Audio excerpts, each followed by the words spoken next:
महाराष्ट्र काय कर्नाटक काय सर्वांनी सबस्क्राईब करा खिलार महाराष्ट्राची शान आणि क्लिक करा बेल आयकॉनवर. एन्जॉय. दादा, आता आम्ही तुमच्या दावणीला पाहत असलेली ही जातिवंत गाय, हिच्याबद्दल काय माहिती देता? दादा, ही आपली सोन्याची पहिली बहीण आहे, मोठी बहीण. आणि हे पण 6व्या जनरेशन कारजाळ कामानाचे लाईन ब्रीडिंग झालेलं वस्तू आहे दादा आपल्याकडं. आणि ह्याचं बाप जे आहे ते निवर्गी, तिथं परत आपण चेंज केलंय दादा. निवर्गी बैलाचं हे कालवड आहे, आटपडी लाईन मध्ये हे केलेलं आहे दादा. ओके. आणि ह्याच्याकडे बघितल्यावर गायीचं जे लक्षण पाहिजे ते सगळंच आहे दादा ह्याच्यात. आणि हे सगळ्यात माझा आवडता गाय आहे दादा. ओके.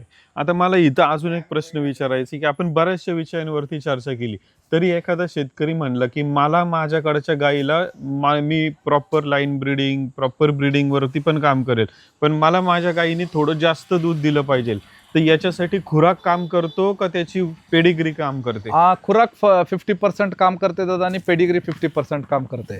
आता 100% हे गाईचं वासरू जे आहे बघा दादा, हे गाईपेक्षा पण जास्त उचलणार, कारण जीन्स पण तसं आहेत आणि आपण मेंटेन ठेवल्यावर पण आहे दादा गाईंचं.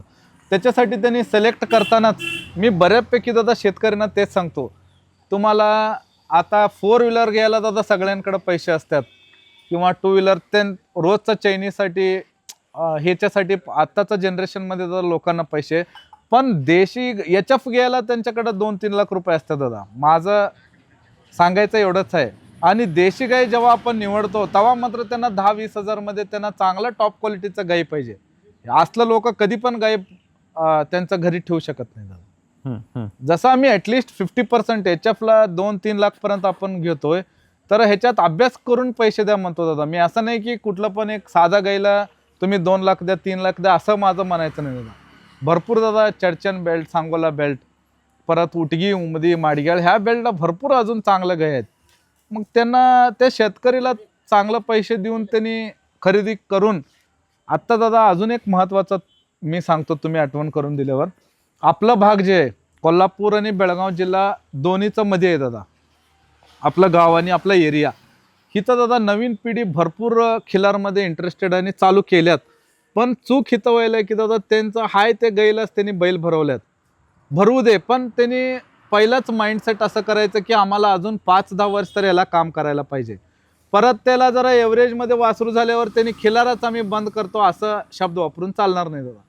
नाहीतर देवानं त्यांना जर तसं संपत्ती दिला असेल तर खरोखर त्यांनी रेडीमेडच गाय आणावी दादा, ही माझं इच्छा आहे.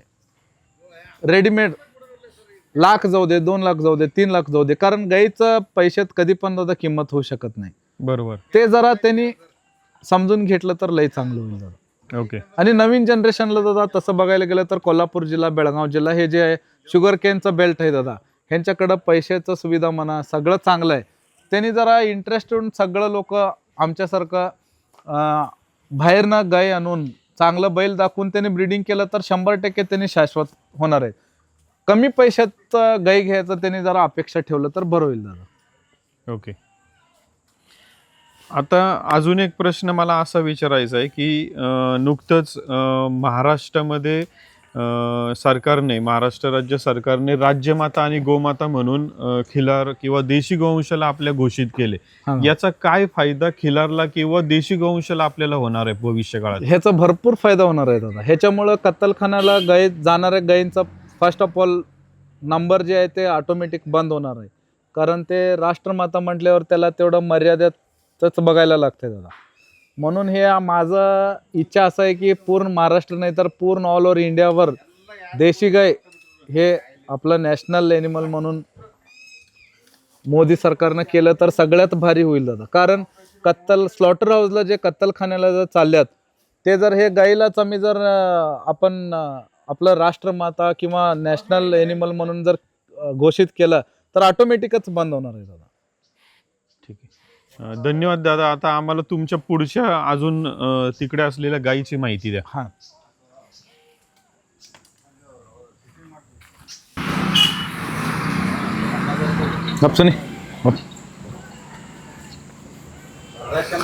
हे दादा आपलं सोन्या बैलाची दुसरी बहीण आहे, 2nd नंबरची. ही पण कामानाच्या लाईनची 6व्या जनरेशनची गाय आता माझ्याकडे आहे. हे मला देवाला मी त्याच्यासाठी आभार मानतो दादा. ओके. आणि ह्याचा पण बाप काम्या बैलाच आहे दादा. आणि गाय पण आई पण सेम आहे. ओके. आणि ह्याच्यात पण बघा दादा तुम्ही बऱ्यापैकी सगळं कॅरेक्टर सेमच आहेत. ह्याच्यात असू दे, त्याच्यात शिंगाचा कलर. आता याच्यामध्ये अजून एक अशी गोष्ट विचारायची की आता जवळपास बरीचशी पिढी आम्ही इथं पाहतोय तुमच्याकडे, तर ही पेडिग्री तयार करण्यासाठी किती वर्ष तुम्ही 10 वर्ष का किती वर्ष? कमीत कमी दादा 5-6 वर्ष तर आपलं आहे. आणि ह्याचं कालवड पण तुम्हाला दाखवतो दादा. गणपती जरा आखून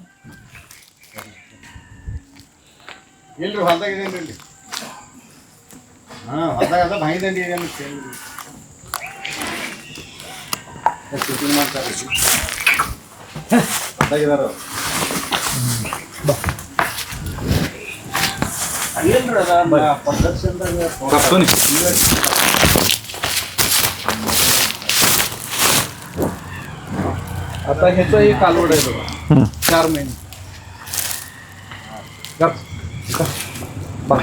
हे कुठल्या बैलाचं वासरू आहे आणि ह्याच्यात काय विशेष असं वेगळेपण आहे ते आम्हाला हे बघा, सांगा. आता आपल्याला काय करायचं होतं, हे तिकुंडी लाईन मध्ये आपल्याला एक घ्यायचं होतं. ओके. ह्याला दादा आपल्याला तिकुंडी लाईन मध्ये घ्यायचं होतं. मग आपलं मित्राचं खटावचं गोडा पाटील म्हणून आहे, त्यांचं चित्रा मोरकालामध्ये एक खोंड आहे चांगला. त्या खोंडाकडून हे आपण फर्स्ट लॅक्टेशनला ते पण 2 दाती होते, हे पण 2 दाती म्हणून ते बैल लावलेला चांगला आमचा आवडता बैल आहे. त्या बैलापासून आपल्याला पाहिजे तसलं कालवड झालेलं. ह्याच्यात असं कन्वर्ट झालंय की कालवड चित्रा झालेलं. ओके. आणि तुम्ही बघू शकता दादा, ते जे ब्लड लाईनचं वैशिष्ट्य सांगितलं त्याप्रमाणे हे पण ह्यांच्यातच मिसळण्यासारखंच असं ऑड दिसत नाही. मागचा पुत्ता म्हणा, त्याचं फाउंडेशन, छाती, गळा, चेहरा. अजूनही दादा हे लाईनचं कसं आहे, अजून पुढं अजून पुढच्या वर्षी हे भरपूर गोट्याचा स्टॉक होणार होता कालवड. ओके. मग आता ह्याला भरपूर किंमत आला तर पण दादा आपण दिलं नाही. कारण जेव्हा आम्ही ब्रीडिंग करत असतोय तेव्हा दादा पैशाकडे जास्त हे करून अजून हे गाईचं दूध कमीत कमी फर्स्ट लॅक्टेशनला तसं जर वासळ काढून जर काढलं तर कमीत कमी 6 लिटर दूध देतं. ओके. 3 संध्याकाळी. हे वासराचं हेल्थ वरतीच तुम्ही बघू शकता. आता परत सेकंड कन्सिव्ह आहे. ओके. आता कुठल्या बैलावर आहे ती? बाजीकडून कन्सिव्ह आहे. ओके. 2 महिन्याची कन्सिव्ह आहे. बाजीचं आईचं पण रेकॉर्ड चांगलं आहे. ओके. मी ते पण अभ्यास करूनच ते बाजी ओळखडं त्याला गाप झाला. आता परत दादा ह्याला चांगलं बैल दाखवून ही एक लाईनच आपल्याला सेपरेटच ठेवायची. ओके. भविष्यात आपलं असं करायचं दादा, सिद्धापूर लाईनचं एक 5-6 वेगळी, आपलं कारजळ कामानाचं 5-6 वेगळी, असं सगळं लाईन असं उठून दिसण्यासारखं त्यांचं परत उमऱ्याचं जे हौशाचं बैल आहे म्हटलं त्या बैलाचं एक 5-6 वेगळे, असं सगळं वेगळं. ओके. आता तुमच्या दावणीला अजून एक मोठी गाय आम्ही मागे पाहतोय, तर त्या गायीबद्दल आम्हाला माहिती द्या.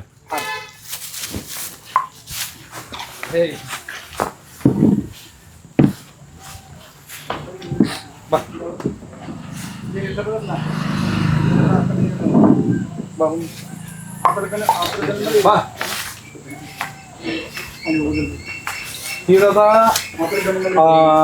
आईकडनं म्हटलं तर आपलं जे वळू बैल आहे सोन्या, त्याचा आईकडनं त्याची लाईन आणि त्याची लाईन एकच आहे, पण ते गायची नाही. ओके. त्याचा आई आणि ह्याचा एकच लाईनची आहेत दादा. कारजळ कमानाचंच लाईनचं गाय आहे म्हणून आपण आज ह्याला बाहेर काढले. ओके. आणि ह्याचा बाप आणि ते फर्स्ट नंबरला आहे ना दादा, ते दाखवलं निवर्गी बैलाचं कालवड. ओके. ह्याचा आणि ह्याचा बाप एकच आहे. ओके. आता हे साई जातीमध्ये आहे. आता एक विचारायचं आहे की आता ही गाय पाहताना तिची लांबी, रुंदी, शिंग, तोंड या सगळ्याच बाबतीत एक परिपूर्ण गाय अशी आम्ही पाहतोय, तर ही अशी गाय आपल्या दावणीला उभी असण्यामागचे ह्याचं काय गणित असेल की ह्याची पेडिग्री किंवा काय म्हणू आपण याला? आता दादा खरोखर ते आपलं जे आपण हे खाणीवर ठेवलेलं श्रद्धा किंवा ह्याच्यावर ठेवलेलं आपलं माया प्रेम, त्याच्यामुळे दादा हे गाय आपल्याला भेटलंय. ओके. हे पण आपण भरपूर अभ्यास करून दादा रातोरात जाऊन, आता उदाहरण हे गोमाता माझ्या हातात आहे दादा, आम्ही खोटं सांगत नाही. ज्या दिवशी मी असलं गाय अजून पण बघतो डोक्यात, तेव्हा हे एवढं पैशाला भेटू दे असू दे आम्ही विचार करत नाही दादा. आपल्याला जर फर्स्ट म्हटलं तर वंशवळू आणि बघायला ओरिजिनॅलिटी त्याचं आता सध्याचं पण कॅरेक्टर जर चांगलं असलं तर दादा आम्ही पैसे घालायला मागं पुढं बघत नाही. परत दादा ह्याला आम्हाला 4.5 लाख रुपयाला इथंच कर्नाटकमध्ये मागणी झाली त्या गाईला, पण आपण दिलं नाही. कारण असलं वस्तू हे आपलं घरी आहे दावणीला. आज कर्नाटक महाराष्ट्रामध्ये टॉपची गाय आहे. भविष्यात ह्याच्याकडून आपल्याला जे खोंड होईल ते आपल्यासाठी आणि कर्नाटक महाराष्ट्रासाठी ब्रीडिंगला ठेवायचं आपला विचार आहे. तर आता अजून एक शेवटचा प्रश्न मला असा विचारावासा वाटतो की आता सगळ्या जवळपास महाराष्ट्र कर्नाटकमधले जेवढे ब्लड लाईनच्या वळू असतील किंवा गायी असतील तर त्या प्रत्येक लाईनचं तुमच्याकडे एक एक वासरू गाय कालवड आहे असं आम्ही पाहतोय. तरी पण अजून भविष्यात तुम्ही अजून असं कोणतं वाटतंय का की बाबा ह्या लाईनचा आपल्याकडे नाहीये ना आपण तो घेण्याचा प्रयत्न करतोय? आता दादा माझं इच्छा एवढं असं आहे की आता सगळं लाईनचं आम्ही कलेक्शन केलोय, ह्याच्यातून आपलं त्याचं एक सेवा म्हणून कर्नाटक महाराष्ट्राला आपणच स्वतः एक काय तरी द्यावे म्हणून हेच इच्छा आहे दादा. ओके, तर या दृष्टीने आपला सर्वात मोठा प्रयत्न आहे. हा, आणि दादा हे गाय जे आहे ही आता कर्नाटक महाराष्ट्रामधली टॉपची गाय आहे दादा. ओके, नक्षत्र ह्याचं नाव आहे. हे पण ते आपलं सोन्या बैलाचं जे वळू बैल आहे त्याचं आणि ह्याचं आई एकच लाईनचे आहे दादा, म्हणून आपण ह्याचं कारजळ कामानाचे लाईनचे आहे म्हणून बाहेर काढलोय. आतापर्यंत हिची किती वेत झाली आहेत अंदाजे? आता ह्याचं 2 वेत झालेत दादा. ओके, आणि दाताला कशी? आता 6 दात आहे दादा. ओके, अजून एक असं विचारायचं आहे की जर आपण प्रॉपर ब्रीडिंग करत असताना या गायींचं सांभाळणी ह्या सर्व गोष्टी केल्या, काळजी घेतली, ब्रीडिंगची काळजी घेतली, तर एक गाय तिच्या आयुष्यामध्ये किती वेत आपल्याला देऊ शकते? कमीत कमी 15 दादा. ओके, कमीत कमी 15. टॉपची जर फिडिंगवर असते दादा, जरा टॉपचं फिडिंग असेल तर कमीत कमी 15 वेत 100% देते. आणि मी तुम्हाला दादा आत्ता जसं सांगितलं, खरोखर जर आपल्याला ह्याचं भविष्यात चांगलं खिल्लार जर तयार करायचं असेल तर असलं गाईपासून झालेल्या खोंडापासून जर आपण ब्रीडिंग केलं 100% असलंच पिढी पुढं भविष्यात आपल्याला बघायला भेटेल दादा. हे क्वचित आता हे गाय आहे दादा आपल्याकडं. माझ्याकडं पण 15-20 गाय आहेत, पण असलं गायच नाही दादा टोटल मध्ये. ओके, आणि ह्याचं पण आई साईडनं लई स्ट्रॉंग पेडिग्री आहे दादा. कारजळ कामांनाच वंशळ मधलं मोडतंय दादा हे गाय. आणि ह्याचा बाप जे आहे ते निवर्गी बैलाचा आहे. ओके दादा, धन्यवाद. तशी बरीचशी आज या मुलाखतीच्या माध्यमातून तुम्ही माहिती दिली. तर आता या मुलाखतीच्या शेवटी तुम्हाला अजून काय सांगावं असं वाटतं आपल्या शेतकऱ्यांना, देशी गोवंश आता मला एवढं सांभाळतात त्यांना? सांगायचं इच्छा आहे की दादा आता जसं खिल्लारला चांगला दिवस आल्यात, मार्केट पण आलंय आणि जे पाळणार आहेत त्यांना पण भरपूर त्याच्यात इंटरेस्ट आहे. हे असंच टिकून जाऊ दे म्हणून हेच एक देवाकडे प्रार्थना करतो दादा. असं व्हायला नको की थोडं दिवस त्याचं क्रेज राहून परत डाऊन होण्यापेक्षा आता तुमच्या आमच्यासारखाने अजून भरपूर लोक हे खिलारसाठी धडपड केल्यात. शर्यत क्षेत्रात म्हणा, वळू क्षेत्रात म्हणा, परत दुसरा चरबंडी क्षेत्रात किंवा गायींचा ह्याच्यात. जर गायी आपण खरोखरच आपलं हिंदू धर्माप्रमाणे जर गायी वाचायचं असेल तर 100% आपण ब्रीडिंगवरती काम करून कोण कुणाला न फसवताना ह्याच्यातून जे पुढचं नेक्स्ट जनरेशन आहे ते जर चांगलं क्वालिटी करून ठेवून जर असंच कंटिन्यू केलं तर खरंच खिलार टिकणार आहे दादा. आणि हेच सगळ्यांना करावे हेच माझंच इच्छा आहे दादा. असं नको की थोडं दिवस होऊन ते क्रेज कमी व्हायला नको. त्याच्यासाठी पूर्ण तुमचं मनापासून विचार करून थोडं जरा कष्ट करून केलं तर 100% चांगलं वस्तूला कधी पण दुष्काळमध्ये पण चांगलं रेट भेटणार तर भेटणार असतं. आता अजून एक असं विचारायचं आहे की बऱ्याचदा असं होतं की काही काही लोकांकडे पैसे आहेत, करण्याची इच्छा आहे, करण्याची ताकद आहे, जागा आहे, सर्व आहे, पण त्यांच्याकडं दावणीला आणल्यानंतर समजा काही काही भागामध्ये, आता हा आपला ग्रामीण भाग आहे तुमचा, समजा आपण महाराष्ट्र, कर्नाटक किंवा पश्चिम महाराष्ट्रातल्या काही भागात मॅनपॉवर ही असते त्यांच्याकडे, पण काहींकडे मॅनपॉवर असते पण त्या मॅनपॉवरला नॉलेज नसतं हे हँडल कसं करायचं की काय, तर ते कसं गणित जुळवून आणायचं मग? म्हणून दादा आपण जे ओनर पहिला आहे, आपण जे मालक लोक आहेत ते फर्स्ट आपण ट्रेनिंग आमच्यासारखं किंवा अजून आमच्यापेक्षा ज्ञानी लोक आहेत त्यांच्याकडे जाऊन ट्रेनिंग घेण्याचं लय गरजेचं आहे दादा. ओके, ट्रेनिंग घेऊन उदाहरणार्थ गडींना कसं ट्रेन करायचं. आता माझं खरोखर दादा ह्यांच्या आशीर्वादानं माझ्याकडे रेकॉर्ड आहे. तर बऱ्यापैकी माझा मित्र लोक पण म्हणतात आमच्याकडं आता ऑलरेडी फॅक्टरी आणि हे धरून दादा 5-6 गडी आहेत. अजून पण 3-4 कुटुंब तर रेडी आहेत आमच्याकडे यायला. ह्यांच्या मार्गात आपण राहिल्यावर दादा आपला आचार विचार पण खरोखर बदलतात आणि प्रामाणिक पण आपण राहिलं तर ह्याच्यावर पण भरपूर लोकांचं पोट भरू शकतंय दादा. ओके. आपण गडीना पहिला मालक होऊन आपण ट्रेनिंग द्यायचं लय महत्वाचं आहे दादा. आता आपलं वळू बैलाला एक स्पेशल गडी आहे दादा. हम्म. ते सुरुवातला आलं तेव्हा त्याला काहीच त्याच्यातलं माहिती नव्हती. असं नाही की ते पहिला वळू बैल सांभाळलंय आता करतंय, असं नाही. त्याला शून्य माहिती होती दादा त्याच्यातली. आता तो माझ्यापेक्षा पण एक्सपर्ट झालाय ओके. त्या किती बैलाचा विषयात. किती महिन्याचा काळ लागला त्याला ट्रेन व्हायला? ते कमीत कमी 1 वर्ष लागलं दादा. ओके. तसं बघायला गेलं तर तो 3-4 महिन्यात ट्रेन झालाय, पण आता 1 वर्ष झाला तो फुल एक्सपर्ट झाले दादा त्याच्यात. पण याच्यासाठी अगोदर मालक स्वतः त्या गोष्टीत हा ट्रेन फर्स्ट पाहिजे. दादा प्रॅक्टिकली कुठलीही गोष्ट असू दे आपण करून दाखवल्यावर आपल्याला माहिती पाहिजे दादा. मी एकदा जर रविवारी आपण बाहेर असतोय किंवा कधी सुट्टीवर असतोय, इथं एकदा 2 दिवस नसतोय जेजुरीला गेल्यावर, परत 2-3 दिवसात आल्यावर आम्ही बैल पहिला गाडीतनं उतरल्यावर आम्ही घरात जात नाही दादा, ह्याच्याकडे जातो बैलगाईकडं. तर ते बैल बघितल्यावर मालकाला कळायला पाहिजे. तर याच्यातला अजून एक असा प्रश्न विचारायचा आहे की तो मग गडी माणूस ठराविक भागातला किंवा पश्चिम महाराष्ट्रातला किंवा एखाद्याला म्हैशी सांभाळण्यातला किंवा जर्शी सांभाळण्यातला किंवा गीर सांभाळण्यातला अनुभव आहे, तर तसं काही बंधन आहे का की बाबा मला या क्षेत्रातलाच माणूस पाहिजे की ज्याला ते जमतं, का तसं काही नाहीये? नाही दादा तसं काही नाही. जनरल माहिती जरी गाई म्हशींचं असेल तर 100% आपण त्यांना ट्रेन करू शकतोय. जनरल माहिती जर जनरल नॉलेज जरी असेल तरी ते ट्रेन होऊन जाते दादा आपल्याकडे. आणि दादा महत्वाचं तुम्ही विचारलं लय भारी झालं. जसं तुम्ही म्हणताय शहरी भागात किंवा ग्रामीणमध्ये पण आता आमच्या भावकीतच पहिला भरपूर बैला गाई नव्हत्या, आता कमी झाल्यात मॅन पॉवरमुळं.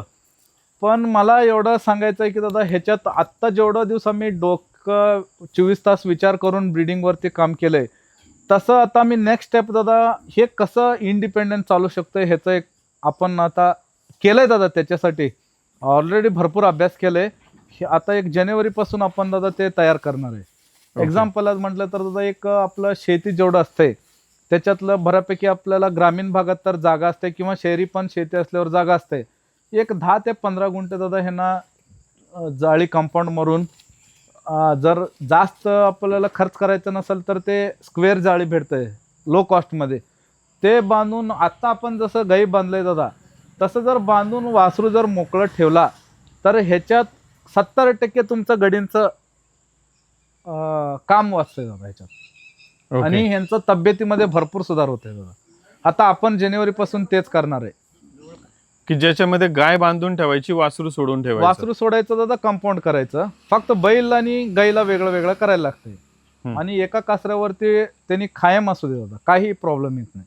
पण त्याच्यामध्ये वासरू जर कंटिन्यू सोडलेला असेल तर गायीच्या कासेला जाऊन सारखं पिणार, तर त्याच्याने गायीची कासेला काही प्रॉब्लेम नाही नाही नाही होऊ दादा शकत? काही प्रॉब्लेम होत नाही. उलटा वासराचं वाढ लई चांगलं होतंय. ओके. वासरांचं हेल्थ लई चांगलं राहते त्याच्यामुळं. आणि फाउंडेशनला बिघडत नाही. 10-15 गुंठा असेल तर ते मोकळं आरामात फिरतात, बसतात, खात्यात. आपण एक चेंज ते पण करणार आहे दादा. ओके. आणि ह्याच्यात 75% गडींचं काम लागत नाही दादा. फक्त सकाळी एकदा शेण काढून स्वच्छ केलं तर परत काही करायला लागत नाही. 2 टाइम चारा 2 टाइम भरडा. आणि आपण खरोखर नशिबान आहे दादा की आपल्याला खिल्लारसारखं बेल्टमध्ये आपलं जन्म झालंय. ओके. कारण ह्यांचं आपल्याला तर दुधाचं अपेक्षा नाही दादा. खरोखर ब्रीडिंग करायचं असलं तर दूध पाहिजे, पण 1-2 गाईचं काढून घेतल्यावर आपल्या घरी पुरतं बास होतंय दादा आपल्याला. बाकीचं सिलेक्टिव्ह ब्रीडिंगमध्ये कसं असतंय दादा, वासरच आपलं मेन ॲसेट असतंय. त्याच्यासाठी आपल्याला भरपूर पैसे असतात. मग आपण असं मोकळं सोडल्यावर त्याचं काय काळजी नसते दादा. आज धार काढले नाही काढले, लेट झालं असं काही नाही. 2 टाइम ह्यांना चांगलं खुराक, 2 टाइम चांगलं वैरण, पाणी आणि खाली बांधून जरा हे करायचं सोय असलं तर सगळ्यात बेस्ट आहे. आता आम्हाला थोडंसं हे विचारायचं आहे की आता या सर्व गायींना आपण कशा पद्धतीचं फीड किंवा काय देत असतो यांना? आता दादा ह्यांना आपण पहिला कसं आहे, आपण लंपीमध्ये तुम्हाला पण माहिती आहे दादा आपले खरोखर लईच चांगलं कालवड डेथ झाली, वारली. ते वीरा म्हणून नावाचे कालवड होते. परत दादा त्याच्यानंतर आम्हाला जरा लईच मनाला लागलं की असं आपण एवढं कष्ट करून करताना हे जर प्रॉब्लेम येत असेल तर कसं आपण भविष्यात, कारण आपल्याला दादा 50-60 असं सिलेक्टिव्ह करायचं आहे. ह्याच्यात कसं आपण स्टेप ठेवायचं एवढं चांगलं असं जर होत गेलं तर. आता दादा ह्यांना आपण पहिला कसं आहे, आपण लंपीमध्ये तुम्हाला पण माहिती आहे दादा, आपले खरोखर लईच चांगलं कालवड डेथ झाली, वारली. ते वीरा म्हणून होय. नावाचे कालवड होते. परत दादा त्याच्यानंतर आम्हाला जरा लईच मनाला लागलं की असं आपण एवढं कष्ट करून करताना हे जर प्रॉब्लेम येत असेल तर कसं आपण भविष्यात, कारण आपल्याला दादा 50-60 असं सिलेक्टिव्ह करायचं आहे. ह्याच्यात कसं आपण स्टेप ठेवायचं एवढं चांगलं असं जर होत गेलं तर. खिल्लार महाराष्ट्राची शान